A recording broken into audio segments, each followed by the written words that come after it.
Niranjan was taking here, America was just being made. Most probably you know all that, or you have been to the United States of America, and so you will have that kind of a... There were only 13 states in the United States of America when we achieved our unification. 13 states, that is the eastern coast of the United States of America. 13. 1 created 3. The unlucky number 13. Judas number. If I remember correctly. So there were 13 states in which the United States was made. And these 13 states represented the European community. From Great Britain, Ireland, Scotland, Germany, France, and so on. So all the western, in Nepal we call it Gorathalas. They were inhabitants of the 13 states. I'm not going to talk about the United States, I'm just giving you what was happening in that part of the world and in our part, which I'm mostly concentrated on. So, Niranjan Saha, when he took Kathmandu Valley, and before he died, of course, in 1775, he gave a sermon. Of course, the sermon was written down by someone else, but then that sermon has come to us, and this is the book. And that's called Divya Upadesh, Divine Counsel. And in that, whatever topics we are reading here, most probably it was not dealt in that way, but then he had given a pure complex of what the Nepal state should be like. For instance, he gave a clear verdict on saying that Mera Syana Dukhle Arja, I'm going in Nepali, sorry. Mera Syana Dukhle Arja ko mul koi nahi, sabai jaat ko phulbari ho, sabai la chetna bhaya. Everyone is of, there are different flowers in a garden and so on and so forth. I will not go into the detail. And then what we have is that after the unification, the British wanted to come here. There are two reasons, mainly two reasons. There are other reasons also, I will not go into that other reasons. But the main two reasons are, one, trade, and the second, they wanted Nepal to be a capital so that they could stay here. Because their climate and Indian climate in Calcutta was different. So the climate also played a very vital part in my, from my point of view. So it played a very vital part in coming to Kathmandu. But then there were two basically expeditions to Nepal. One was by Captain Kinloch in 1767. He failed completely. And then there was 1765, there was another mission sent by the East India Company to come and have a talk with Gorkhali King, Niranjan Saha, but then also that mission also failed. And so the British was not allowed to come here. But they, if you see, I don't have that much of a time here, but then if you see the whole scenario at that time, you'll find that Calcutta was conquered, and then after some times they started moving towards up to 1814. If you go to 1814, then we have 1816 Sugoli Sandhi. If you go, they have taken all the parts in which Nepal had once conquered. Simla, Mussoorie, Dehradun, Darjeeling, and so on and so forth. All the hill stations where the British or the East India Company's big lords could stay and have the same kind of a climate as in England. Darjeeling is something like England, more or less. I'm talking about the climate.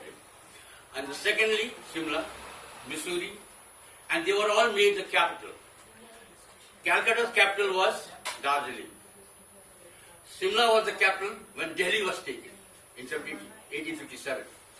And then what we have is that there was skirmishes, war here going on. So I'll skip all those parts and then come to Janga Bahadur time.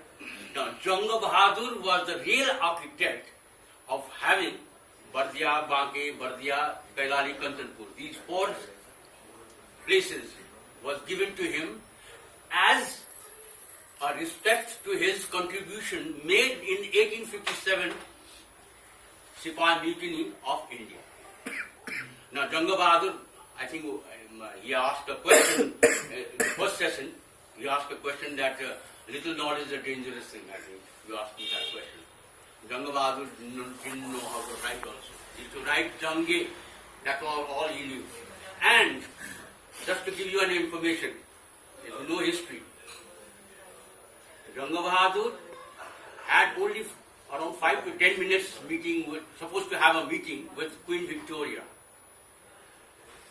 And then when he went, of course he didn't know English, something else, he knew only Nepali language. He went to met Queen Victoria, and then Queen Victoria had a talk with him, and she was so impressed by him. It's not I'm telling you, it is written by the authorities at that time in the Times magazines also. The Queen was so impressed by him, she asked Janga Bahadur to stay for a longer time to have a meeting. And then someone else from Victoria's aide came and then said, your time is up, sir. The Queen is going to go have a rest or something like that. And then the Queen said, no, let him stay. I'm so impressed by him. And then he had around 45 minutes of talk. Now, as a historian, I feel, I don't know what he talked about. He knew only Nepali, and she knew only English most probably, not English. Anyway. And was he given the title Sir by Her Majesty? What's that? Was Janga Bahadur given the title of Sir by Her Majesty? It was given afterwards. No, not at that time. He was just a Prime Minister representing Nepal at that time. But he's regarded as Sir. Yeah, no, that the title was given after when he visited England, and then he came back, and then he was given the title Sir. Sir Janga Bahadur Rana. From Her Majesty. Supposed to have been given, yes. Okay, probably he's the only one guy from Nepal to be honored with this. Generally we all call sirs there, but then the title, sure. exactly what you are asking is that the documentary proof we don't have, but then every British documents writes Sir Janga Bahadur Rana, okay, right? Then that's true. Yep. You're trying to mark over, Sorry. no, it's okay. I think that will be clear in clearing my point of view also. Second thing was that he met there, then what happened, I will not go into that detail. Of course, you can ask me questions of that. The second thing was that after he returned from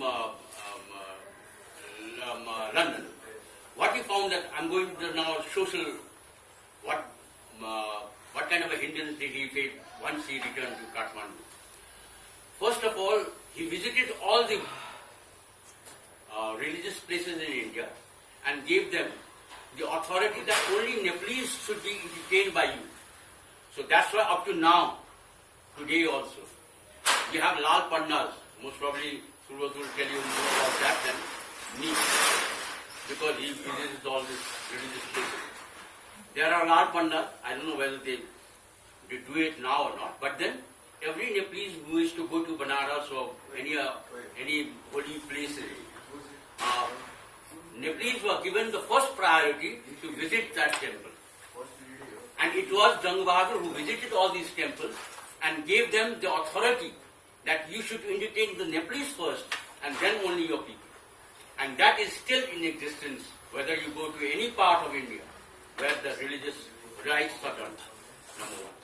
Number two, he had done this on purpose that if he came to Nepal at that time, then the people will say that since he has discarded his thread and gone to London, that means his caste is gone, his caste is gone. So, in order to do away with that, to get at impurity safe, he came back to Kathmandu, and then of course in Kathmandu he was of course pardoned, and then so on and so forth, and then he relinquished his throne, and then he went back, and then so on and so forth. And then for that, in 1857 there was a war in India, that is the Sepoy Mutiny, we call it the Sepoy Mutiny, or the Indian First War of Independence. Indians like to call it the First War of Independence, but the British call it 1857 Sepoy Mutiny, and so on and so forth. And then after that, the British realized that the importance of the Nepalese army, or the Gorkhas as such, were very important, and it should be left aside. The last thing is that, before I go into the conclusion, federal structure. Now the federal structure, I don't know, I'm still looking at it from the historical point. If I have any hindsight, I don't know. But I'm looking from the historical point of view. It is very difficult for Nepal to implement all the gadgets of the constitution itself. The constitution is sort of vague. Anyone can interpret anything. I will interpret it in something else. The lawyers will interpret it in something else. And the document itself is such a vague one and such a complicated one. Layman can't understand until and unless you go through that and then you have a exercise on that.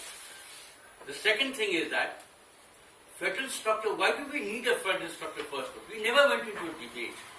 Why didn't we go into debate? I don't know. Thirdly, there's a saying, you see, I think if I'm correct, if I remember, Montesquieu, have you heard his name? Montesquieu. Thank you for supporting me. Montesquieu was one of the French philosophers, and he said, monarchy ends through poverty and republics through luxury. So we are having a luxury life now. Because everyone is a king here. No one is below the king. So everyone wants to become a king. And I remember in French Revolution, Louis XVI saying, when his grandfather died, that it seems as if the universe is falling on me. Oh God, what a burden is mine, and I have nothing, and they have taught me nothing, sorry. So you see, we are not being taught what federalism is exactly. We are just told that you are the king. Inverted commas. So with these words, I think I'll end. You can have your queries and questions.